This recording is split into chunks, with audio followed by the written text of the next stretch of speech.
Hello, this is Let's Finally Watch It. We're me, Lauren Blair Donovan, and you. I'm Clark Knez. We watch the movies that one or both of us have never seen because we all have gaps of knowledge, and it's very interesting to see what has aged well, and you can just watch it any generation, any year, and be like, this is amazing, versus, oh wow, this is a byproduct of its time, and in order to like this nostalgically, I would have had to have grown up with it and figure out what movies are what. And today, we're watching, we both haven't seen this? No, you I've have seen it. this. Okay. Coming to America. I've never, it's been in my HBO Max queue for a while. Yeah. And they did a sequel recently, right? Very recently, yes. So I've been really itching to watch it, but then when I knew we were going to do this podcast, I did not. I was like, I'm going to wait until we are ready to watch it. And, well, thank you. Yeah, you're welcome. It's such a sacrifice. I went so many years without seeing it. Right. Waited an extra month. An extra month. I mean, I personally love this movie, so I'm excited. I'm like, I think it's a gem. I haven't seen it in a while, but I am excited for you to watch it. I hope it holds up. Oh God. If they did a sequel, know. Yeah. I imagine it must have. Yeah, I'm curious. Yeah, this is probably so far the one I am most excited to watch because I don't have even a good reason why I haven't seen it. It's just like every other movie that why didn't I see any of these classics so far? Yeah. There's no rhyme or reason. It just slipped between my fingers. It never got played at like a high school, you know what I mean? Like movie night. I never happened to catch it on TV scrolling through the channels. I think I saw my dad watching it once when I was like a kid or a middle schooler. So I feel like I had seen a scene or two, but I think I was like en route to going somewhere else, or like I remember it being on in the background at one point, but for whatever the reason, I was not available to watch it. And I think it's one of those movies that I always assumed I would watch, but then the older I get and I haven't seen certain movies, it just gets intimidating to watch stuff. So like I feel like I'm gonna like this one, or at least appreciate it. I think it's pretty. Again, haven't seen it in a while. I did see it, so I think one of the reasons about this movie, like maybe some people haven't seen it, is because I feel like Eddie Murphy at this time was killing it. Oh, like, yeah. This is like the Raw era, right? He had that one of the first big stand-up specials that were like mainstream successful. Like, if I'm not mistaken, like that was a huge HBO new stand-up on television was kind of a new thing. But in that capacity, at least. And I thought Eddie Murphy. I think he's great, but obviously he's changed a lot. He's definitely way more family friendly. I've watched Raw, so definitely more family friendly. Well, I mean, that's the thing is like I think the Eddie Murphy of the mid to late '90s and the Eddie Murphy from the '80s is two completely different people, but. This movie has like outstanding performances from Arsenio Hall. He's in it. I didn't know that. Okay. So like, it's from the '80s, right? Yes, this is from the '80s. Okay. I'm not certain exactly. Sure. I would say, if I were gonna peg it, 85. James Earl Jones is in it too, right? That was the other one that I was gonna say. I love James Earl Jones. What's not to like? He's such a presence. Like I know. You can't teach that. Yeah.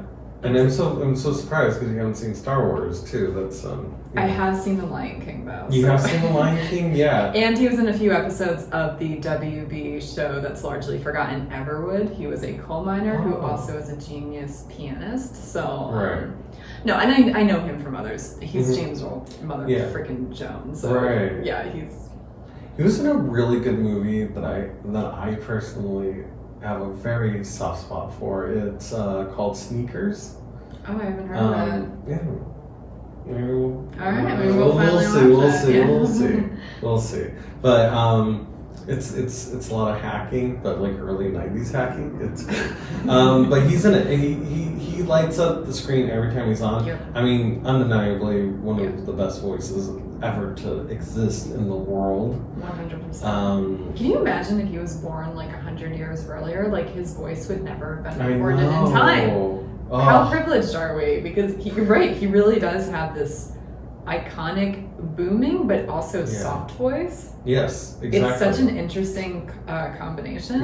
And but like because Darth Vader is literally probably one of my favorite characters of all time.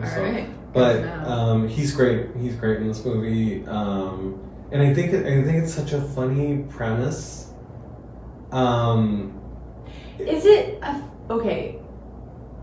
Is it like a fake royalty or like a real royalty or like a fictitious royalty that's real in this movie? I feel like there's royal theming. Do you want me to answer it or do you want to watch it? I mean, I probably should watch it, but it's like, you tell me though, if you feel like this would facilitate the conversation, you can spoil something. Like, I'm not that precious about it. Okay, yeah, it's like real royalty. Okay, Yeah. And then they come to America? Okay. And try to figure it out. And hey, you know what? That's what coming Stranger in a Strange Land. Exactly. That's one of the major plots that you can have in storytelling. So great. Right. And it's like great because they come, I mean, I love it because, you know, in this, they're coming from a place of privilege to America. I can see where this is going. Yeah. So that's what I think is great about it. No. because I think, like, you know, with a lot of cinema at this time, I think there's, you know, it's usually always the opposite, like race-wise. Right. And this is great, and like I think it's fun. Like it calls out the realities. Yes. I'm assuming. Exactly, and it addresses that, you know, because people. I love art that is absurd, like this premise, and I mean that in like a good way or a neutral way, like where it's like Stranger in a Strange Land, or like taking something that is not the reality for most people and making it be like, oh no, it is for this particular royal family, I suppose, and then they come to America and boy, are they in for a rude awakening. Like that's pretty, I'm on board. This is what art should be. This is like, this is how we challenge norms, right? You know, like this type of thing. It's effective, I think. So I'm excited. Yeah, I'm excited to watch it again as well. I remember laughing so hard at it. So definitely one of my favorites. So it's a good time, and you guys should watch it too. Yes. Out there. Why don't you go watch along with us? Pause it, come back, because when we come back, we will have seen it. So yes, exactly. So we're gonna go finally rewatch and watch it. So yes, exactly. Seeing like the magic of podcasting in just a few seconds. When in reality, this might be in a week or two from now. But we'll be back soon. Bye. Bye. We're back. I have now seen Coming to America. You have seen it. You rewatched Coming to America. I rewatched it. Along with a friend of ours. How did you like it on a rewatch? I liked it. I definitely liked it for sure, but it was a little bit slower than I remember it. Right. But I think there's a lot of jokes that still popped for me, and I think performance-wise, like there's a lot of great performances in the movie. And I still liked it. Maybe just like 2020 eyes, it's just a little bit slower. What did you think on your first watch? You know, I didn't dislike it. I liked it neutral. I think I'm still kind of processing it. It definitely is from a different time. Like, a lot of the humor to me, I don't want to say it didn't hold up, but like it's been done before, probably after the movie, and that's like the stuff I've seen, you know? So it's like humor, you laugh when something is so shocking, you know? And so if you're watching a 30-year-old comedy, it's inherently not going to be cutting edge, you know? Like, I think that's what I'm trying to say. It also, like, we'll get into the things. Some of the stuff involving gender was interesting to me, but that's like my only, and I don't get offended, so that's not what this is, but it was just, there was a few things where I was like, oh, that's interesting, but it was I'm glad I've seen it though. Yeah. I'm glad I understand what the fuss is about. Parts of it were very funny. We were complaining a lot in Avatar about how like the character development sucked, and even amazing actors couldn't pull it off because the writing was so bad. Yes. There was one or two characters in Coming to America that really weren't fully fleshed out, but there were so many wonderful actors in it. Yeah. And it was a tour de force performance, so it was hard to not enjoy it for those reasons alone. Yeah, exactly. I that's exactly what I expected after we were watching it. I mean, we haven't. It sucks. I want to tell you, the hardest thing about this podcast is watching a movie and being like, can't download about it with your friends because we want to keep it. We'll sidebar on a few things, but like, you know, maybe get a first pancake out about like maybe certain thoughts here and there. But for the most part, we save it all for you guys because we love you. Right? Yeah, we do. Yeah, that's the vibe you were picking up, though. Huh? Yeah. I mean, and I do. It's so funny because when we were watching this, I was like, oh, this is a rom-com. Like, yep, I had that thought too. The funniest thing is that's usually my Achilles heel, or just my blind spot. Yeah, your least watched. Yeah. Genre, and it was, I think, out of rom-coms, it was like always like something that I looked up to. I think, you know, I but like in looking back on it, I'm like, that was my, you know, we'll get to those parts. Yeah. It's funny if there's a male lead, especially if he's not Matthew McConaughey or like, I don't know, maybe Keanu Reeves or someone. If they're not already in 1,000 rom-coms, that's what I'm trying to say. It doesn't get. It gets billed as a comedy and not a rom-com. Right. And this was 100% a rom-com. Yeah. You're completely right. I love that we both had that thought because I literally wrote it down. And then at the end of the movie, like, that was a rom-com. That was like one of the only thoughts he shared. I was like, yep, that was one of my notes too. Because it is cute. There's nothing wrong with it. But yeah, that was funny. And it's, and even watching it now, like, I really do like that. I think what they're going for, especially at the beginning when they're like introducing the royalty of how ridiculous this is. Grandiose. I feel like that part kind of didn't have the same sting as it did in the 80s. I bet. Because that's what I'm talking about though. That would have been shocking. But we are now in a post-Kardashian age. That's exactly what I was going to say. Yeah, we're a post-Paris Hilton age. Or like we've watched decadence from like reality shows, from the tabloids, from even social media influencers. You know, and so it's like having...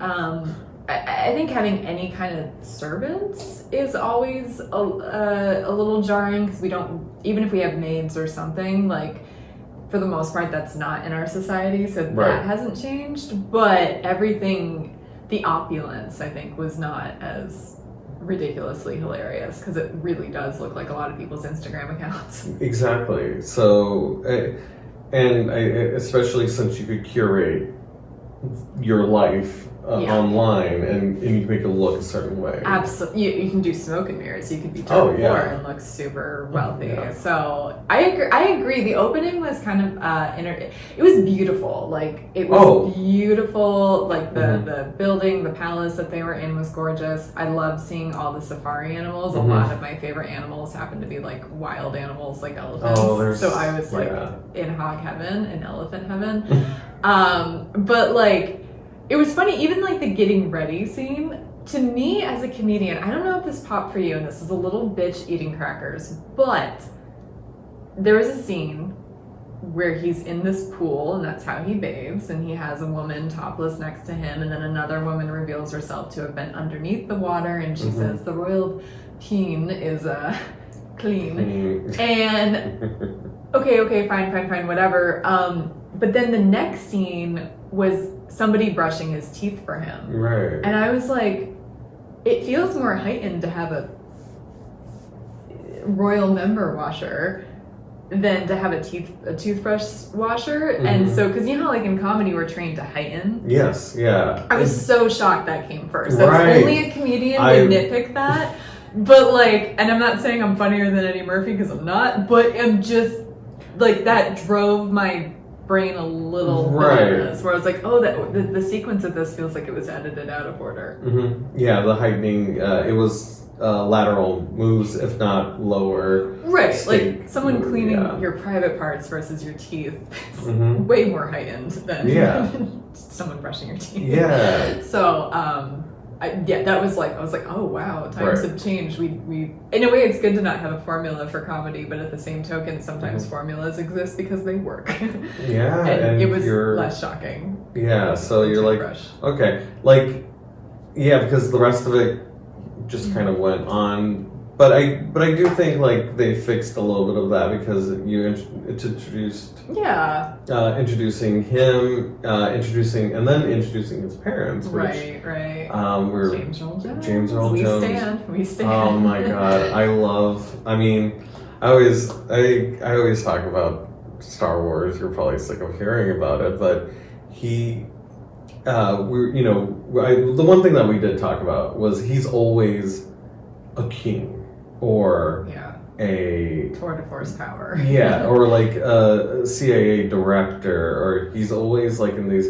And oh man, he is so good in this movie. I really perfect in this movie. I love him. Because you know what it is? He's authoritative, but he's also incredibly charismatic. Yes. Like you're not necessarily when he's like trying to order his son around, you know that he means business, hence he's like a king, but you also you're not necessarily afraid of him. It's not like he's a dictator. Like he's just a guy that has a booming presence and he uses it when he has to, but he's pretty lovable. Yes. Like otherwise, like pretty reasonable. Like James Earl Jones played that in a really human way. Because I think a lot of people when they play royalty or like the president, it's so easy to go into the tropes of just being power hungry or being, you know what I mean? Like really out of touch. Like the whole family was out of touch, but that was more how it was written. Like in terms of performance choices, I think, played a king of the people kind of like a normal human who happened to be king and has some eccentricities, but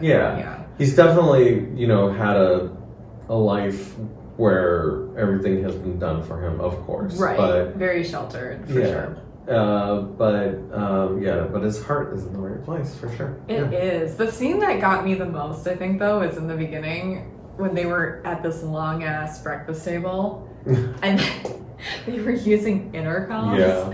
It was like, you've seen Clueless, right? Yeah. Yeah, like it's like when they're like on the phone at school and then they bump into each other. That's a scene that me and all my girlfriends would recreate if we were like shopping and got lost in a store or something. We're like, oh, we found each other. We were talking on the phone. I'm like, this is the OG version of this. Like this is the intercom. Like it was a good, even though it's like a joke that's been done before, I haven't seen it played out in that kind of visual way. And it was just the fact that we don't even hardly use intercoms anymore just made it even fresher in a weird way, even though it was outdated technology, because it was like, what a great, And also that set up the panic that they had when he was actually physically coming over towards them. Right. On the other, oh my God, what is he doing? Is he coming over here? And which is very funny. And I think those scenes, I think it does a good job of setting it up. It's not quite as funny or as outlandish. Because I'm even thinking about like that time period. I feel like there was like a crash in 1987, I think. I don't know why I keep thinking about everything in like historical terms. But it's a good thing to do because it really does inform the stories that are told and how they're received in any given time. So. Yeah, because the 80s was all about opulence, but by the time the 90s came, that was pretty donezo. So that makes sense. Yeah, and it's and again, seeing little baby elephants. Put baby elephants in anything. All day, every day. I love baby elephants so much. I love elephants in general. Yeah. Oh my God, they're majestic. I love them. But and then Arsenio Hall. Oh my God. He's so great, isn't he? I have such a retroactive crush on young Arsenio Hall now. Oh. I just, you know me, I love the tall, lean guys, Sure, right? Like, yeah, that's yeah, kind of my jam. And this happens a lot with, like, history. Like, there's certain older bands or other actors where, like, maybe they're passed away or they're 60 or 50 or however old they are. And I see them as a young, strapping 20-something, alive and well and healthy and in their peak. And I'm like, oh my God. Like, if I was like a girl in the 60s, I would have loved some of the Temptations. Like, Eddie Hendrix, exactly. Oh my God. Or Marvin Gaye, also in Motown, not the Temptations. Like, strapping young men. Like, strapping young men. And I had no idea Arsenio Hall was that cute. Like, I never processed him as really anything, like, not attractive or unattractive, just like a guy. He is adorable in this movie. Oh my God. And he's so charismatic. It's funny because I even, after the movie, after we watched it, I went on a little bit of a deep dive and watched some of the clips from his show, if anybody remembers that. I never watched it, I just know the reference. Yeah, I used to watch it because he was very charismatic, very funny, and and he got that show a year after this movie came out, and he's such a great interviewer. He really is a great interviewer. You know why I believe that? Because why is he not in more acting? First of all, he was A, top notch, but B, he has a presence. He's going toe to toe with Eddie Murphy, and he held his own. And if you have a presence, that means that you know how to be present, which of course would translate to being a good interviewer. The best note I ever got about if you want to have stage presence was from a clowning teacher, Dean Evans. Get a class by him if you're in LA. He's amazing. But he was like, be interested, not interesting. Because people who try to be interesting are annoying. They tend to suck up, you know what I mean? They're trying to prove something, they suck up all the energy in the room. But people like people who are interested. So even if you're on stage, be interested in the audience, be interested in what's happening in the scene. Don't worry about like looking a certain way. And I feel like the fact that he could go toe to toe with Eddie Murphy was like, oh yeah, and then he's a good interviewer. It's like, no, this man is a pro. Like, he understands how to command a scene, and probably because of a similar philosophy as like that, or whatever he was taught or knows innately. So I'm a big fan now. No, and going to it, they make such a good duo. They make such a perfect duo. I mean, Arsenio Hall, Eddie Murphy,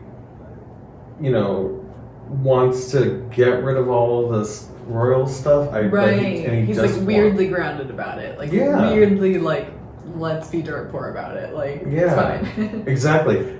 To a certain extent, I wouldn't have done that. I would have been you would go like more mid-level. Like, you know what I mean? Like, but I don't think he had as a king, probably didn't have a concept of that. He probably thought this is all like every walk of life maybe in America. Like, who knows what his perspective would have been. But, and having Arsenio being the other, the rogue element of that duo, I think is so fun. A great dynamic. It was also like not expected, because you would expect the king to have temper tantrums, or the prince or whatever he was. And for Arsenio to be the handler that has to deal with it. So it was like a good, kind of like red herring, like you think you know what we're in for, but like Arsenio's character was more of the diva, like, about it. Yeah, he was. It was so funny. Bought like a amazing hot tub, and I know, like, his fancy small apartment. That part was good. That part was hilarious. Really He's sipping champagne, watching like sports or whatever he was watching. I'm like, oh, that's a nice touch.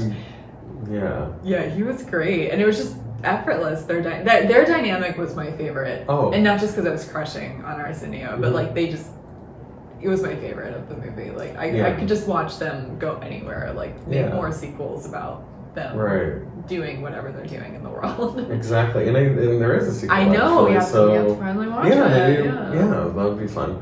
But so they get out of their country and out of their element, and they go to find a queen in Queens, That was which funny. I think is so funny. Oh, here it is, Queens. Oh, we're totally gonna have to go there. That was a good joke. Especially for the 80s too. 'Cause Oh, Queens man. is like a little different now. It's been Oh. changing so much over the past decade or two. But Yes. like it's like the new Brooklyn, if you will. But like, oh my god, in the 80s, yeah, It was- that's not where you would find royalty. Yeah, not during that time. And they really kind of showed, yeah. And I think that was pretty cool. You know, I think that they showed kind of that culture clash really well. Yeah. You know, I think they showed, you know, where there's always this. I mean, because we were talking about, we've seen this before, but it's always been from a white perspective. Right. And right. Like this English person comes right. and then goes to the South or whatever. I've Or seen it just a like, million times. yeah, I feel like there's even a bunch of teen movies where it's like, I'm secretly a prince or princess that no Mhm. one can know, and they've usually been white casts. Like, Yeah. yeah, this was a great representation of just Right. exploring the different Black America, you know, Exactly. and Black royalty at that too. Yeah. Yeah. So that was refreshing, even 30 years later, which is Yeah. annoying. It shouldn't be refreshing. I should be like, I'd seen this before. Right. There's been like 80 movies with Black people doing stuff we only see white people do, but I don't make the rules. We don't live in that world yet. We're getting there, hopefully. I know, but I know. You know, but yeah. Yeah, and- that is frustrating that it's kind of in its own class still. Right. And I think I love that about this movie, and I think it's Yeah. important. And yeah, and it's sad to say, like, it was 30 years ago, I know. but there was some things in it that was probably more progressive than now, which is Very, crazy to think very about. possible for Yeah. sure. Because they were just people being people. Mhm. There really wasn't a Exactly. lot of political takes on anything. There Mhm. wasn't even racial takes on things, which Yeah. did low key surprise me. I thought that Right. would be a little bit more caked in somewhere, Mhm. but it was just about a royal wanting to find love, and Yeah. then he went to a fast food place that Mhm. the family happened to kind of work their way up, you know, and they were living a comfortable, like either upper middle class or lower upper class, you Mm-hmm. Yeah. know, a very comfortable life though, and just about people finding love, and it Yeah. was great. It was great. That's good representation. You know? Yeah, I think that's Yeah. cool. So they get there, they subsequently get robbed. Which, okay, that scene too, that was one of the, just how much they were dressed up walking down the street, and they had Louis Vuitton luggage, Yeah. like up to the sky on the taxi. At first I was like, they wouldn't have the limo service, but then I was like, oh, right, they're trying to blend in, but they're not succeeding at blending in even a little bit. No, not at all. So that was, that tickled me a little bit, for That- sure. that- That was pretty funny. That was so funny because everybody, I think these are the people who stole our luggage. They're all dressed in like African royal Right. outfits. Yeah. And, but I love how, I think one of the scenes that we both chuckled about is when they're getting their new dress, which Yeah. everything was like, I love New York, That's New what it York was. hats, New York buttons all over I the forgot. place. I wrote down that I loved their New York outfits, and I didn't remember what that meant. So thank you. Yeah, Yeah. No, I was like, oh, what was it? What was it? It couldn't have just been '80s stuff because I wouldn't have thought it was that funny. Mhm. No, it was. It looked like tourists. Right. That was so. That really made me laugh. It reminded me of like The Office when Michael Scott's like, oh, I know this great local pizza place. Oh my God. It's a bar. He's so excited too. Ooh, I'm gonna get a New York slice. Yeah, that was great. There's something about like, and only in New York, which I said on purpose, pun intended, where like there's something about, there's a way to stick out like a sore thumb. Oh yeah. In New York, more than Denver, more than Philly, more than Miami, more than LA, even like any place I've lived, which are all those places, you know, like New York just has like a tourist trap radar. You know what Yeah. I mean? Like if you're trying to blend in, you're gonna probably do it wrong if you don't understand No, it's New York. Like, it's never not funny. It's never not funny. Yeah. Oh, that was and I loved every minute of that. I just wish that but you know what? I really liked they just did it, and then they're off to the clubs, and also, you know what? I forgot to talk about the ceremony that they had. Which ceremony? When they were introducing his wife. Yeah, I forgot about that part. Yeah, that part was interesting to me. Well, first of all, I did say this to you. I was like, "There's no way in hell Eddie Murphy's 21." I know. It was his 21st birthday. I looked it up. Really? Okay. He was 27 when the movie came out. Okay, so I'm sure. guessing he was 26-ish, give or take a little bit of change in either direction when they filmed. Because movies took longer to edit too back then, because you had to edit the film, like the literal film. He still looked 30 to me. He did. We talk about this a lot in our friendship about how, like, you were saying, I think Betty White, when she was young, never really looked young. She looked beautiful. Yeah. You weren't knocking her beauty, but like she still didn't look 22 when she was 22. Yeah. And like just people are aging so differently now. It feels like, but like Eddie Murphy looked legit 30. He did look 30. Yeah. But funny, like even now he kind of looks 30 too. Right. Jokes on us. Like he looks great, but like it's just so funny how people age so. Like I would kind of believe Arsenio Hall to be under 25. I don't know if I believe him to be 21 per se, but like he looked just so much younger, and I think it's just maybe Eddie's hair or facial hair. I don't know. Maybe that aged him in a certain way because he had like 80s dad energy. Yeah, that was like kind of his look, and so that's why I was like, "There's no way he's 21." Right. But I think for the movie they had to have it like that because it was like a milestone. I guess so. They could have picked 25 though. Yeah, I guess they could have. You know, because 21's the drinking birthday, so it's not the marrying. I mean, I know other cultures don't. They don't even have drinking laws that it's 21, it's 18 a lot of the time. But that was, what did you think about the ceremony? I thought, I'm trying to think, were they, I think I missed it, was he supposed to get married to her that night? And was like, I hey. kind of missed that too. I think it was supposed to be an engagement party but they were going to be married like imminently. Like, I don't know if it was going to be. Maybe it was going to be that night. Right, because after he talked to his dad, they postponed something. They postponed it. Yeah.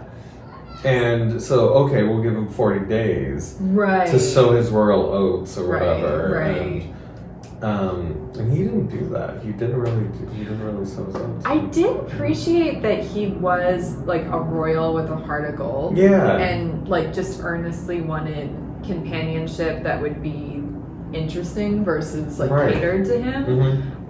That said though, one of my only complaints about the movie was that I wish we understood why. Like we can guess as normal, reasonable people why. That's what every reasonable person wants. They want someone they can really communicate and connect with. But for a royal, that feels kind of rare. Like I would have loved even just like one line of like exposition where it's like, I've spent my whole life lonely. I wanted a friend in my marriage. Like just something, even like a throwaway line, just to contextualize how this prince was such a sweet, sweet man who just wanted love. Yeah. That was the only thing kind of missing for me regarding the plot. I was like, I just wish they justified. Right, why he was such a good guy. Because that is good. And he felt, and he honestly, it looked like he felt really bad about his woman fiance. I know, but what is your favorite movie? My favorite movie is your favorite movie. And it's like, oh my god. I totally, that is sweet. And I feel like that's not a bad lesson. No, it's a really sweet movie. The only thing though, this is my only other kind of, well, I think I have two more complaints, but one is about the ceremony. So I'll stick to one right now. Okay. I'm not a prude. I don't get offended. But again, this movie was probably, oh my God, cutting edge in its time. So I'm not ever going to be mad at something for its historical context. But as a woman, I am real sick of gratuitous toplessness.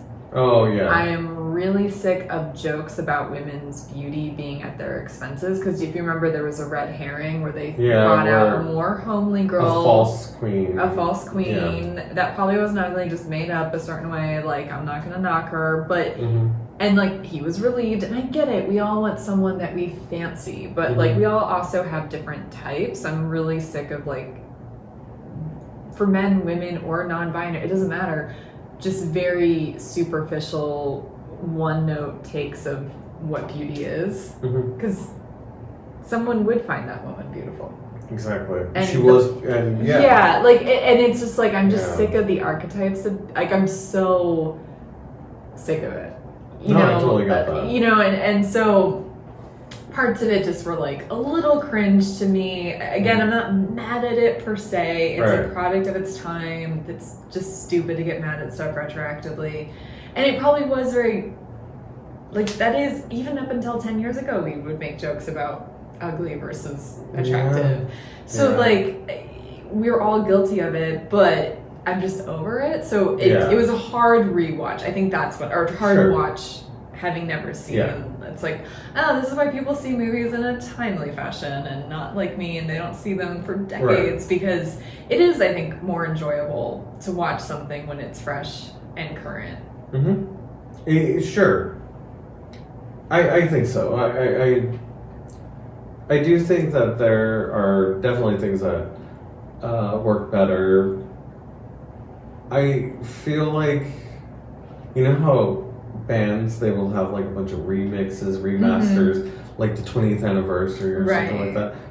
I think directors should be allowed to take out scenes or whatever that they feel like, you know? Maybe. I gotta think about that, because I can also see, I think it's important to also see how things were in its time too. So I gotta think about that. But it would be, interesting to see if like a director or producer or star of the show, writer, or whatever movie, to every 10 years, if they had a different take on their own work and what they would do differently, or what they don't think has aged well. Like, if I ever get like successful enough to do my own films, hell yeah, I'm gonna do that. Like, every 10 years, like, let's talk about it. What did I get wrong? What did I get wrong about the future? What did I get wrong about? And that's you know who does that is George Lucas. Oh, he does? So like, well, when we get to Star Wars, it's going to be a completely different version than what people saw in the theater. At least the original trilogy. Interesting. It's going to be it's going to be extra scenes that I don't care for too much, but But I think directors do kind of have that. But I think those fells aside, I think it's not too bad. It could have been so much worse. It's just, for me, I'm at my threshold for gratuitous objectification of women. That's a me thing. So it's gonna always, any movie in the future that we watch that has this, let's finally watch audience, I'm probably not gonna spend a lot of time on it, but I'll probably be like, and there were boobs again for no reason. They're making fun of girls that aren't model perfect pretty. Okay, don't like it. It's so funny that you're pushing showgirls then. Okay, we'll watch it. It's, oh God, but it's like, you're right. But at the same token though, it is about being a showgirl. Sure. Yeah. So it's not gratuitous it is gratuitous, trust me. This movie is over the top gratuitous for so many reasons, but at least there is a little bit of a context of the plot. Right. The servants didn't need to be topless. But maybe that was part of the opulence. I guess. But, it was very male gaze, though. It was, because it's like, I haven't seen that. There was still a queen running around looking at all the topless servants. Right. But also, maybe in their culture, it's not that big of a deal. Maybe. But I think that leads us to the scene where, I'm sorry to do this all out of order, but when we get to the club and he's looking for his queen there, that gets pretty wild pretty fast. All the I thought it was pretty funny though. it was very funny, yeah. Because there are, that to me was like, oh, this is timeless apparently. Where it's like, you know, you think the world's my oyster if you're newly single or if you're on the prowl, because, you know, you need to be married in 40 days or whatever. Right. And you're like, I'm going to reinvent the wheel. And then you forget, like I remember when I was out of a 2-year relationship, I like went on 1,000 dates with 1,000 different people. And I thought, dating's gonna be fun now. It's gonna be great. And it wasn't. Like, it was just my first date after my 2-year relationship imploded. The guy told me he inadvertently started a gang in Vegas. Verbatim, that's a quote. That's a weird thing to say. It's a weird thing to think that you did, which I don't think I believe him. But, like, that's a whole different story. But it's like, even if it's not that extra and over the top, there's still that disconnect. You're always, even if someone's great on paper, it doesn't mean you're going to connect. And I thought that they did a good job of showing the different points of view of people who probably go to clubs. You know, I don't remember them offhand, but it's like, and I think that's universal and across the board, where it's like just people complaining or people whatever. The one that sticks out to me is the I was Joan of Arc in a past life, and she burns her hand with a lighter. I thought that was great. There's crazy people in every dating pool, like for sure. Yeah, for sure. And so it was like really fun. Also, I really liked that scene because when I was a kid, I remember when I watched it, I'm like, ooh, that's what it's going to be like when I'm an adult. Like, I'm going to be in clubs like that or whatever. That's what I thought when I would watch The Real World. Oh, really? Because they would always go to clubs every season. Like, that's what adulting is like. And then I got to go to a club with Real Worlders earlier this year, and my little, like, 12-year-old self was like, dreams do come true. Old me hates clubs, so I was putting up with it because I wanted to hang out with these people. But and it was a good time, thank goodness. But that's so funny. I hate clubs so much. I know. I just don't get it. Well, I certain clubs. For the most part. But I really liked that scene. I thought the music was good. Also, Nile Rodgers from Chic did the score for it. So he's a big funk person, and I love him. So the music was like top notch, especially in there too. Cool. And then this is when we start getting like introduced to this in the barbershop scenes. The rose petals, when they put the rose petals in the barbershop. Oh, right. They're trying to blend in, and they got their I Love New York stuff, but they don't think to ditch the rose petal thrower. Bring up that was so funny. I think I cackled at that. Yes, from now on, no more rose petals. But who the hell's going to clean this up? And yet, but now we're starting to get introduced to the role, like Eddie Murphy and Arsenio Hall. That really was distracting to all the different roles that they. I'm like, oh, he's been doing this before Nutty Professor. Got it. Okay, this has always been his thing. Okay. Like, I didn't know that for the first few minutes of that scene, though. I think I had to confirm that with you. I was like, wait. Is that Eddie Murphy? Yeah. I didn't know. So when he was performing, that boy good. That scene where they're having the fundraiser for and he's like singing and stuff. When he's singing. That's the only time. I don't think it was until this watch that I realized that was Eddie Murphy. Here's the thing: the pros and cons of them being made up to be different characters. Because Arsenio Hall and Eddie Murphy both, if hopefully you've seen it if you're watching this, but like they both played multiple roles. The good news is the makeup was so good on one hand because you couldn't tell for the most part that it was them. However, some of the makeup was so bad it was distracting. It's like a weird combination because it was so good that it buried the lead that it's Arsenio and Eddie, but it takes you a while to be like. I was like uncanny valley. Is this a real person? Is this a real person? Why am I having this reaction to these actors? I don't think I like them, and it's because it was uncanny valley to me. I feel like now it would be a lot better. Probably. I think maybe they just had budget limitations, and but the performances were good though. They were good. They were still a little gratuitous to me. In my it was a little too long. Some of it felt like they just wanted to flex their comedic muscles, and it didn't really add a ton to the plot. Like I didn't love it maybe as much as you did. I can appreciate it, but I didn't love it. I'm not like the biggest fan of that because I feel like those roles could have gone to other actors too. Yeah, that's true. I've had that thought too. It wasn't my favorite thing, but it was interesting for sure. And it's also I'm not mad at it. Yeah, and also Arsenio Hall, when he was the woman in the club, that was probably my favorite. That was the most obvious though. Like, that was fun though. That was really fun because I don't think they even put makeup. They just put a wig on him and just let him go. Yeah. But yeah, and now we start getting to McDowell's. I was so confused by that for a second because I was like, that's a funny ripoff of McDonald's. Like I was like, gosh, I guess they didn't get the sponsorship. But it also was, and then I realized, oh, that's their last name and they're kind of being a ripoff on purpose, blah, blah, blah, blah, blah. But I'm like, Burger King, that was such a missed opportunity to keep it royal. Like they'd want to work. Oh, wow. You're so right. Because they went to Queens to find a queen. She's like, sure, I'll.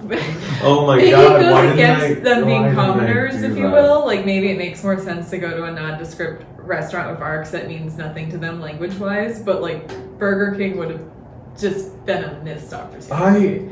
I'm so sad I never thought about that. I feel like I'm not funny anymore because I didn't think of Burger King or Dairy Queen. Dairy Queen, that would have been good too. Damn. I like that even better because you would have thought that would be more on brand with going to Queens to find a queen. Yeah, Dairy Queen. Yeah. Kind of an ice cream queen or like, But I do think it's so funny that they were like a pretty blatant ripoff of blatant. And I think even watching it this time, I was like, oh, they like still mention McDonald's. Like they still they reference it as their competition, which is funny in its own right. Yeah. But like I literally when I saw the first the logo that they have outside, I was like, wow, because like advertising changes every decade or so. I was like, I don't remember the arches ever looking like that. Because I didn't realize it was a low rent McDonald's. I thought it was like a rip-off McDonald's. But yeah, it was close enough for me to be like, oh, wow, McDonald's logos sure have changed. Mm-hmm. And I was like, oh, McDowell's. Got it. Yeah. Got it. It was so funny. I do, because I do like, I like that part of it. I do like the father, like we were talking about. And Lisa. I like Lisa. I know you had a little bit of a... This was my thing with Lisa. This was my thing. The love interest. Yeah, thank you. Mm-hmm. Really beautiful, like, sweet, like, I get it. She just felt very one-dimensional to me. Mm-hmm. Like, I don't know anything about her besides the fact that she dated a kind of pompous dude before. And then she was kind of sort of with him. And then dating King Eddie Murphy, and like that was a little not super linear, not super defined. And then like we don't know anything about her. Like, does she like to read? Does she like, you know what I mean? It was just kind of like very, let's just make her mostly agreeable and beautiful and aspirational, and that's a character. Like the characters have point of views.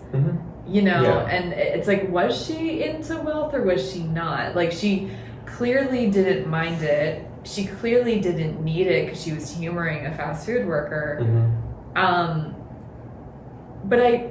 I don't know what her official take is. She just seemed open, which is fine. But like, and some of her lines felt kind of wooden to me, and I couldn't tell if it was the dialogue, the acting, or the directing. Like, when he was first... doing the opera thing where he's just mopping outside her office, you know, being schmuck, smiling, and like thinking he's flirting or whatever. Like, I kept, like, her reactions to that were just interesting to me because, like, when he started talking to her, she was playing it like she was super annoyed, but the lines weren't necessarily indicating that. And I kind of kept thinking, I'm like, as a woman, I've been in that position where a man is in my space and I'm trying to work, or I'm not interested, either which way. And then they're like, not getting the hint, and I'm just trying to get back to it. Yet eventually you get your tone and you're kind of like a little whatever, but she started there, which makes me think that was a directing choice and not an actor's choice. Yeah. Especially if the director was a male. I don't know. I wish she was a little more fleshed out. Because everyone else in the movie had a clear point of view. Right. She was just like, I'm aimless. I guess he proposed behind my back, but I'm gonna go for it. But I'm gonna go on a date with you too. Yeah, I know. That was like, yeah. Like, I don't understand any of that. She didn't officially break up with that other dude, the Soul Glow guy. Which he's played by Eric LaSalle, which he was on ER. Right, you mentioned that. I never saw it. And I don't know why that used to be like my favorite show. What the hell's wrong with me? I had a shirt. An ER shirt. They have ER shirts. They used to have like a Warner Brothers store in a mall near my house. Oh, I remember the Warner Brothers store. Isn't it? Yeah. That's so weird that existed. It was like the rival to Disney, sort of. Yeah. Because they would have like Looney Tunes and Animaniacs stuff, but they also would have any other Warner Brothers distribution. Right. Yeah, stuff. They had Friends stuff, especially during that time. But I think he played such a good douchebag. Like he was almost likable by the end. Yeah. Like that was actually impressive to me because at first I'm like, oh, this guy. We all know who this guy is. Yeah. And they made that really clear. But by the end, he's just like a confused puppy. Like, why am I being like not opening the door on the porch? Like, I just keep having the door being slammed. I'm sad. I'm like, oh, he's probably just spoiled and has no idea how to live life. Like, yeah, exactly. But I think he played that great. That was good. And then Samuel L. Jackson. One of his first roles. He looks exactly the same. He does look. He does. It's so like weird. Slightly younger, but wow, like the same. He just doesn't age. Yeah, he really doesn't age. And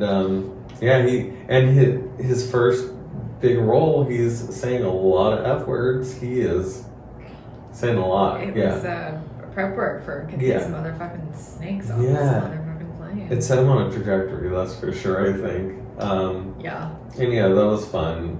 Where it's such a small role, but it was so pronounced. Yeah, like he did a great job with it. Yeah, you know? Yeah. It's very memorable. Even if he didn't become a movie star, I think we would have been like that guy that held up the fast food joint. That guy was great. He was great. I wonder what happened to him. Yeah. And then also Louis Anderson. Same story. That was a role that could have been very not memorable, but he had presence. He did, yes. It was sad though watching it in 2022 because he died earlier this year. Yeah. Which, okay, I don't think either of us believe in Mandela effects. But I like to pretend I do sometimes because I do have a few memories of culture that didn't happen. And Louis Anderson's one of them. Do you know this one? No. I am, according to the Mandela Effect, if you don't know what a Mandela Effect is, I should probably say this because most people know what this is, but I realize sometimes people don't. It's when you have a memory of something happening when you were younger that didn't happen. For instance, what it's named for, a lot of people remember falsely Nelson Mandela dying in his prison cell in like the 1980s, and they remember the news coverage.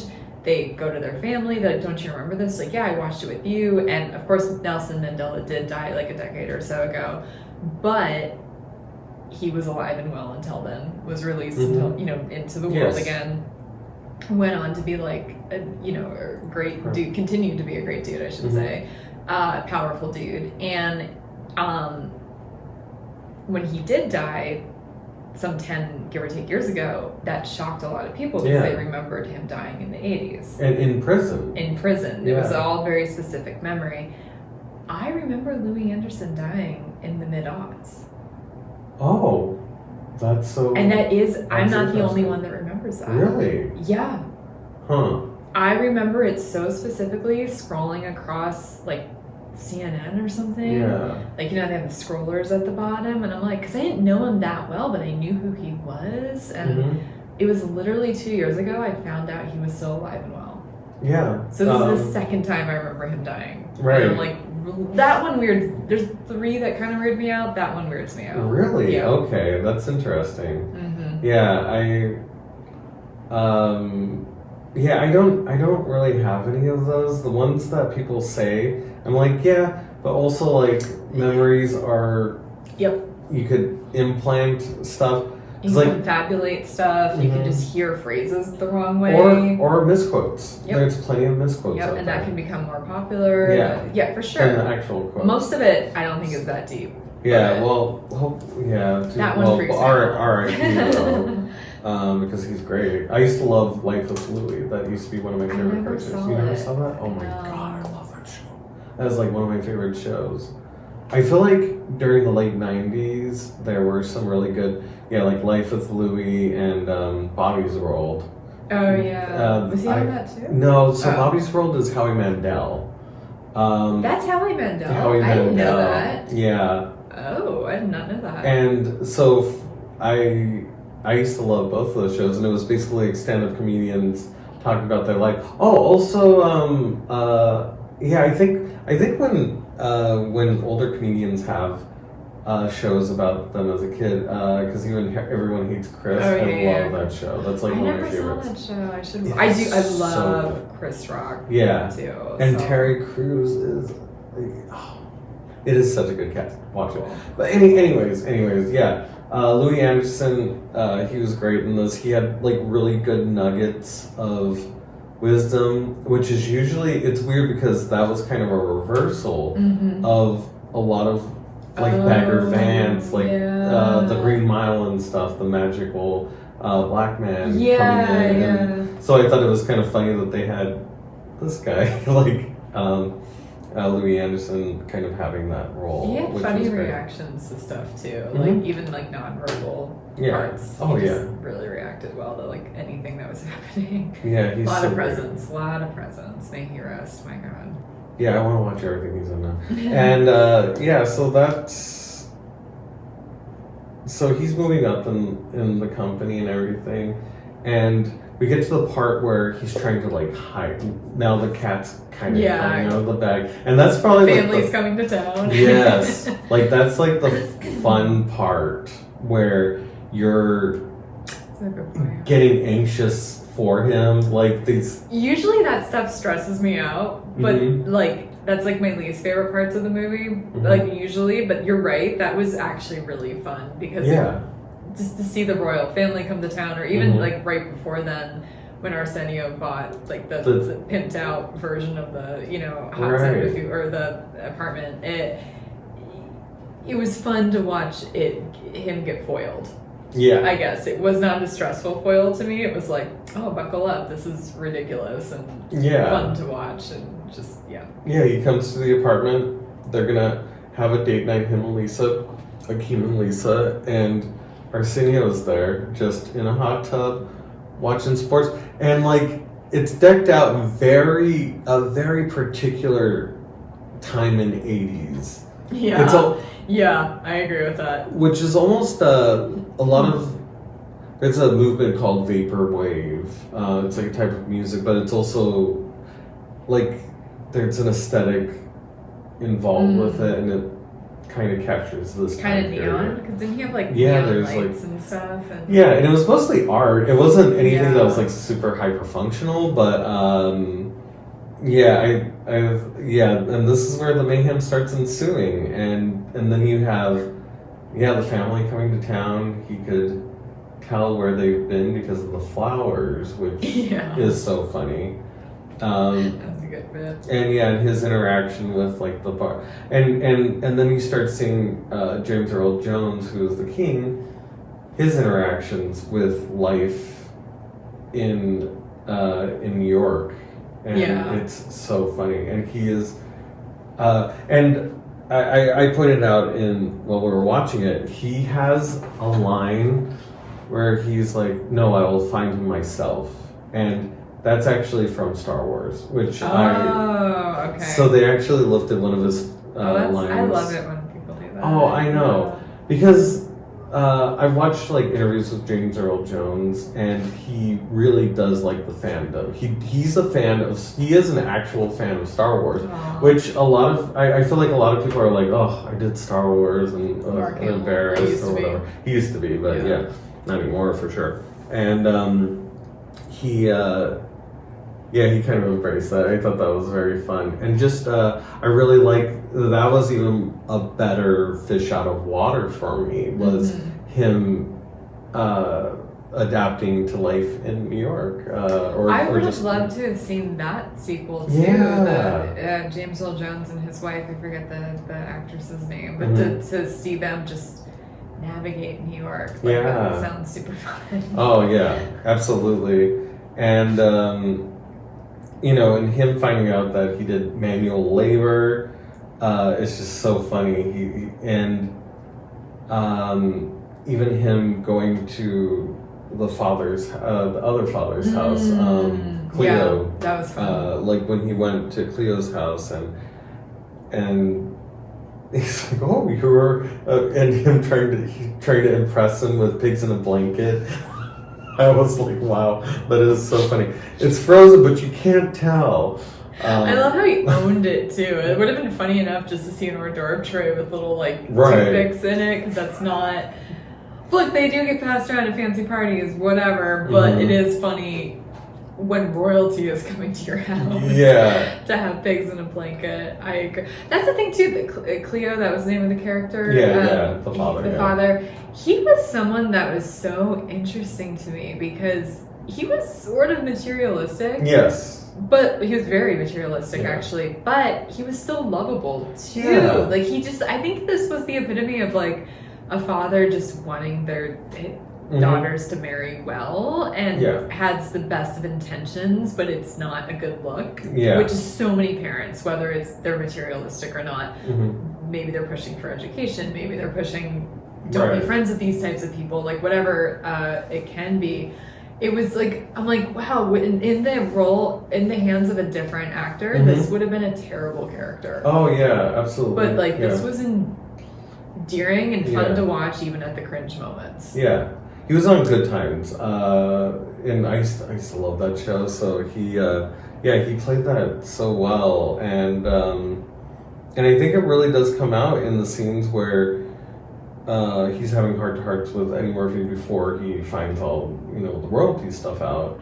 Yeah. He's like, one day you could work. One day this could be your life and stuff.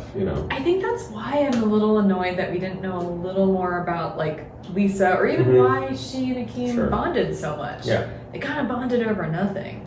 Yeah, and that's kind of like my big pet peeve with rom-coms. It's like if everybody just got together with people because they're nice, everyone would be wiped up by I don't know, 20. Well, maybe that's the way it was in the 80s. I don't know. I don't know, but it's we had that. We understood Cleo's background because he worked his way up. Yeah. We understood. We were just saying something else that was like a throwaway line that better juxtaposed things, or not juxtaposed, but contextualize things. It's like they did a good job in some ways of showing why the characters are the way they are, what their point of view is. But again, we did not know much about Lisa, and we did not know much about why Eddie Murphy was this deep soul that wanted a real connection. It's just the writers had it in them, but they missed the mark on a few. But you know what? I don't blame them, because I've seen a lot of comedies from this era. Holy shit! It's just, let's do this thing. Why? Let's just do it.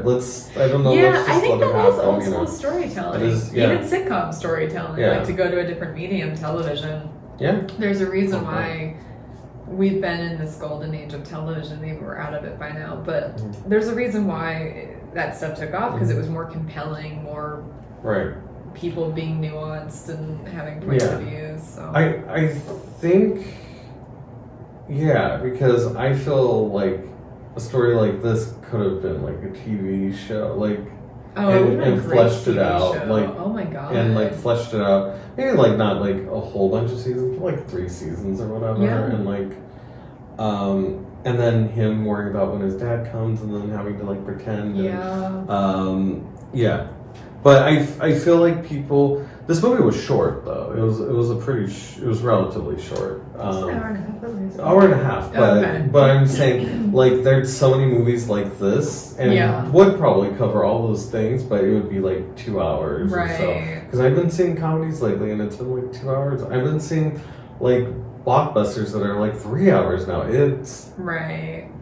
so crazy because I feel like there is this need to like flesh out everything, and so I think maybe their mentality was like, let's just get this out there. They could have, but they could have exchanged all the extra characters they played that didn't really enhance the plot. Exactly, like, I will throw that out there. Yeah. Like, well, yeah, they had the time. Yeah. They just chose not to use it wisely. Mm-hmm. Yeah. And so I guess we're towards the ending now. Were you surprised by the ending? No. Where she came back? Yeah. Okay. Yeah. Especially like when halfway through, I'm like, yep, this is definitely a rom-com, not just a comedy that happens to have romance. Mm-hmm. It's going to end happily. Yeah. Like, especially in the 80s. Nowadays, you don't know. There could be a surprise ending because audiences are wise and they've seen it all. But for 1988, I was like, so they're going to get married. She's going to be the next queen, right? Like, it wasn't even a question in my mind. Mm-hmm. Yeah, not even close. Yeah. But it was still, because you could see him come back to Africa and be a little bit defeated. Yeah. And then that joyful time where he does see, his queen. But I think I liked it. I liked it. I don't know if it's my favorite, but I would want to see it again because there was a few things that did stand out that seemed like throwaway jokes. Like for instance, when they were all at was it a basketball game that they were at, or was it hockey? Okay, basketball. So they were on a double date, and they had the four of them, and Lisa's sister was doing naughty stuff underneath Eddie Murphy's jacket. And when they panned out, there was actually the row of seats that they had were not 4, it was 5. There was 5 seats in that section, and there was like a kid, maybe not like an 8-year-old kid, but like a 12 to 18-year-old just sitting there next to the woman that was like pleasuring Eddie Murphy. And I didn't even think about that. It stood out to me for a few reasons. Like I'm always a devil in the details person, but sometimes you need to like watch comedies, especially a few times, to like take in some like hidden stuff. And I'm like, that's just so awkward that there was like a young dude sitting by himself at a game next to a double date. That's already kind of funny visually anyway. But then this inappropriate thing is happening. But it also felt very real because did I ever tell you about the first time I saw the Foo Fighters? No. We're gonna go on a tangent, but it's really worth it. Okay. It's really worth it. It's like the best concert story I ever had. Okay.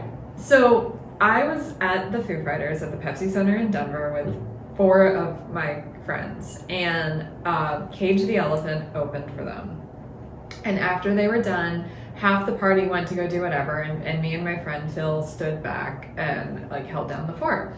And this woman had walked in the middle of Cage the Elephant, and she's very nondescript. This is important. Just wearing like a North Face fleece, whatever, khaki pants, nothing like crazy. She comes in with 2 guys, very nondescript guys. And Phil and I were talking about how Cage the Elephant wasn't that good, actually, live. I don't know if they've gotten better or not, but it was not a good show, and Twitter was abuzz about it, and we were looking it up, and she overheard us, and she, like, whips her head around. She's like, "What did you just say?" And, like, I'm a little younger at this point, so I'm still very East Coast, and I'm like, "That Cage the Elephant sucked," like, no diplomacy. And she's like, "That wasn't Cage the Elephant." And I was like, I didn't know they were a new band at the time, so I was like, maybe we're wrong. Like, Twitter doesn't seem to think we're wrong, but who did you think that was? And she's like, that was the Foo Fighters. And we're like, I promise you that was not the Foo Fighters. And she's like, and she immediately backed down. Instead of doubling down, she's like, are you sure? Really? And we were like, yeah, that was not Dave Grohl, Pat Smear, Taylor Hawkins. That was not any of them, I promise you. No. And then I forgot right before she did this, she happened to have 3D glasses. And like, you're us, and like, I'm her. And she's sitting in front of us, and she starts waving these glasses, like trying to like signal and give us the glasses. And finally we're like, they're not ours. What are you doing? And she's like, oh, I know, but if you put them on, you can see life in 3D. What? And so we already think we have crazy o'clock sitting in front of us, right? And again, she's dressed very nondescript. Was she wearing 3D glasses? No, we don't even know where they came from. We don't even know. Like, she just had probably them. had them from a theater or something? Or found them on the floor. I don't know. So, Foo Fighters, the real Foo Fighters, not Cage of the Elephant Foo Fighters, takes the stage. Everyone's having a grand old time. My whole party's back. And then my friend next to me, who was not there for any of this, but apparently she did the same stuff to them. Okay. We were like walking around. Okay. So we're like, okay. So my friend next to me is like they're playing really loud and he's trying to say something to me. Mm-hmm. And I'm like, what the hell is happening? Okay. And I'm like, what? And I thought he said, she has silver pants. She has silver pants. And I'm thinking, that's not that novel, especially for a concert. But I could have sworn bitch came in wearing khakis. But I crouched down like a moron to get a better look at her pants. And then a burst of light from the Foo Fighters stage comes up and illuminates the fact that she's not wearing pants. She dropped trowel in the middle of a Foo Fighters concert. And the best part about it, and she's wearing a fleece? Yes. Oh my god! This is what I'm talking about. Like, it's important, like, the visuals of this are really important. Because, again, and she's wearing khakis. She dropped khakis. So this is not someone you're thinking, oh, here's a rebel coming in her North Face fleece and khaki. It's like, no, but that's the woman who's getting bottomless at a Foo Fighters show. And she's just singing along. I'm not the kind of lady that would drop trowel in public like that, but I would like to think that if I were, I would be a ham about it. Mm-hmm. You know what I mean? Like, own it. But she was just kind of like, don't wanna be your monkey. Like, just very, like, bebopping in a very normal way. Her two guy friends are ignoring her, like, which makes me think that this happens all the time, or like they're like, oh, par for the course, Jenna's being crazy, or whatever the fuck her name is. But then, so we're all crying because this is just. I've seen a girl arrested in a bra at Red Rocks, like I've seen it all, right? Yeah. But it's like this is just a special breed of WTF at a concert because of all the elements that have built up to this. And we're all laughing like schoolgirls because it's just funny. It's just funny. And then I look over, and next to my friend Phil, who, you know, was my partner in crime for this whole crazy shenanigans, next to him is a dad with two kids, like two middle school age kids. And like, he's just like, she's almost in his line of fire. And he's trying to be a gentleman and just awkwardly like positioning himself away so he cannot like, you know, do anything and like see the half naked lady and blah blah blah. And he has like two middle schoolers with him, and eventually, like, so that's why this scene stood out to me, because I'm like, oh, inappropriate things happen at public venues in front of minors or barely legal young adults all the time. And the best part, just to wrap up the story, is we were all expecting the shirt to come off, and it did not. Wow. The pants eventually came back on. I borderline felt like I did not see the Foo Fighters because I was just watching her like walk and laughing the whole time. So I had to go back and see them, which was great because it was a broken leg tour. So now I've seen the Foo Fighters in its entirety without like a half naked lady in front of me. But despite the fact that the pants did come back up, as we're leaving, we're at like kind of like the club level, and she turns to us and says, "Have you seen my bra?" We're all like, no, we have not seen your bra. We were watching you like a hawk. Like, how did your bra come off? We weren't seeing that. But apparently, she really did take it off, because then what happened was the people right in front of her were like, oh, sweetie, you took it off and you threw it over the ledge. I don't know how we missed this. But they had it, and all of a sudden, these people threw back up the bra. Oh my god. Okay. And then she turned to my friend Chris and was like, I knew I wasn't wearing a bra because I was kind of flabby, and like motioned towards her boobs being flabby. So I rode home with him on the train, actually, and we were crying, laughing the entire time. And it's like, the more I think about this, the more I'm shocked that this happened. And because it was just, she didn't get removed. She didn't make a bigger scene besides apparently she took off her bra and we all missed it.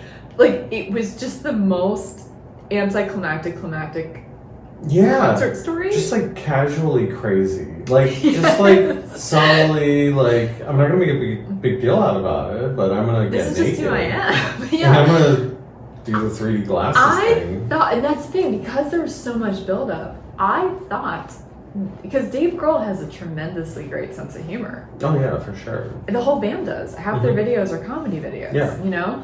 So like, I'm like, are we on a hidden prank show? Oh. Because like, this is sure. so like escalating in the weirdest of ways. There's been seeds that have planted that maybe not all is right in Whoville. I could understand some of this behavior in a pit situation, but with actual seats. Right. Like, that's the weirdest thing too, is that it's not like stadium. because like, okay, you're in the pit, who fucking cares? Let's go. Yeah, let's people do go this. nuts. Do all kinds of crazy stuff in a mosh pit. Yeah, I used to go to a lot of festivals, and you know, I would see similar things to that, but it was in the context. It's like, but like to see. Wait, how old was she? She was like young professional. Okay. Maybe 30s, maybe 20s. I don't know, but it wasn't like a college student. Wow. I couldn't get like a sense of her age, but she didn't seem too old or too young. It was it was a choice. She was making a choice. Because like in the story, I was like, either she's really young or like in her 60s or something. Right, because we've seen like at Joan Jett, there was like a woman that was like dancing like that expression, like no one's watching for hours, you know, and like one of my friends was like poking fun at her, but I was like, oh, I think it's adorable. She's not hurting anyone. But she was making a scene though. I get why my friend was also like, okay. Like, you know. Well, you're making it about yourself. You're drawing a lot of attention while people are But it was also an outdoor show you bring your lawn chairs type thing. You know, it's like a real venue, but it's also a DIY venue, Hudson Gardens in Littleton, Colorado. So like, she's just off to the side dancing, because that's the thing, people at least when they're older too, you know, reclaim their youth in awkward, weird ways. And but this was just a basic young professional. Wow, that's not And and those kids. I mean, because I feel like I've been in plenty of those situations when I was a kid as well. I mean, especially since my parents, we used to go to Las Vegas so much. Oh, okay. I used to be a magnet for like drunk people and stuff. So yeah, definitely inappropriate things. I still am actually. But yeah, poor kids. But that's such a funny detail to find in the movie, and which makes me wonder what other details there might be that are like little, not like throwaway jokes, but kind of throwaway jokes, just because like that was a choice that I think they made. Let's put this extra. The youngest, I think he was kind of nerdy. I think he had glasses. Maybe I'm wrong. Yeah. Like, let's put this next to the double date. Like, there's something about that I'm like, that was a choice. Yeah. And I think it resonated for me because of this crazy concert story. I was like, oh, I've been there. I've seen that. I've seen that. Yeah. Yeah. Wow, that is so funny. And I also, another thing about the whole sports thing, and I always say this to people, your sports your sports club is going to be playing a match tonight. I hope they win. I hope they're victorious. And he kind of says the same, he says that, and I'm like, oh, subconsciously I think that's where I got that from. Like, oh, that's funny. Me and my comedy partner in Denver kind of had a joke like that too, because like we showed up at a fitness class, and I'd never seen her in athletic wear and vice versa. And I was getting out of the car. I was like, sporting. Wow, we're sporting tonight, and it like stuck. We're like, we're sporters. We're such sporters. It's so fun to pasteurize sports language, athletics language. Like, there's something about it that's so fun. Yeah. And they did a great job of doing that. Yeah, they did. That was very funny. Did you hear about the sports match? Or not even calling it a game, like a sports match. Yeah, I used to love that. So good. But yeah, any other notes? No, I think all of it we hit, except for, I mean, we kind of already said it. I just didn't understand why the Soul Glow guy acted like he proposed when he didn't. Like, that was just the weirdest. I just didn't understand. I don't know if there's more to say about it, but I really did not get it. And then I love the end credits where you can actually see the actors as their names flash across the screen. Yes. I love that, especially with older movies. It's so beneficial because do you ever try to IMDb someone from like any movie from 20 plus years ago? It is infuriating because if the actors are still alive, they have updated headshots or like red carpet photos, and you're like, I don't know how they aged. I know how they looked at 18 in 1990. Like what? Like who? I don't know what they look like as a middle-aged person. Who? And you're trying to figure out like who people are, if you've seen them in other stuff, blah blah blah. So that's just super helpful that like they had the visual aids along with the credits. That. Yeah, they don't do that anymore. Also, another comedy that I really like, they do that. Is The Great Outdoors. Oh, I haven't seen that one either. Yeah, but they have like a dance. Is that John scene. Candy? Yeah, John Candy and Dan Aykroyd. But like as they're dancing, they show like their names or whatever, and I bring that back. I want to bring with my movies that are eventually going to get made. I just don't know how. I want that for sure because I think it's just fun for the audience too. When you're sitting in a theater, even if you don't have like an end coda joke after the credits, which is fine. You don't need to have that. It's fun to give them a little something, or even like bloopers to a fun song, or like just anything that just helps texturize the movie. I'm just a big fan of it. Because I'm not. I think MCU has just done way too much with the end credits scenes. Right. I just want something a little fun. Yeah. And then like, okay, roll the rest of the credits. We're gonna have all this, and get out, and then you could leave the theater. You don't have to stay for the whole thing. Right. Which is an insane thing that people do all the time. Yeah. I'm like, if I missed it, I missed it. Yeah, agreed. So I think it's a good compromise. Just like, this is who I am in this year, and this is what I've looked like, and it helps you IMDb me more accurately. Exactly. I like it. Yeah. But yeah, I mean, overall I like it. Not my favorite movie, but I definitely didn't dislike it, and hey, it's better than Avatar, right? Which is our lowest ranking. Instead of 1 star, it's going to be an Avatar if we don't like it. I think that's our lowest rated movie so far. It better not get worse. Oh god. If it gets worse, we're turning it off. I'm not sitting through another movie like that. I'm not. No. Because I don't even know if I could reference it that well to have conversations. It was so boring. That length. Yeah, the length hurt. But real fast before we let you guys go, we did learn this week that people wanted to kill themselves after watching Avatar. Oh God, yes. We don't want to make a habit out of talking about other movies when we're talking about other movies, but update. We just released that episode too, and we're going to release this episode imminently. So because we watched Coming to America with my friend Haruka, and she actually told us this. Where I was like, wait, she saw it in the theaters and still wasn't impressed. Exactly. She saw it in IMAX, 3D, everything. She still didn't care, so you're right. The movie sucks no matter what. Yeah, and I trust her in movies. And she was telling me, and you, that people were like, I'm so sad that I cannot go to Pandora. I'm going to kill myself.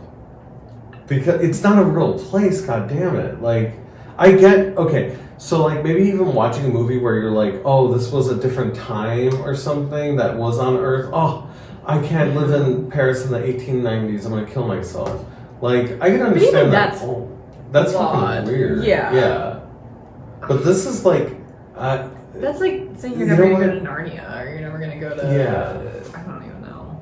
I mean, there's so many places, so many great fictional places that are not Pandora. And also, I feel like if you go deep into the Amazon, you can probably see something remarkably similar. Yeah. There are still rainforests. They're being like devastated, but they still exist technically still. So just travel, guys. Don't get...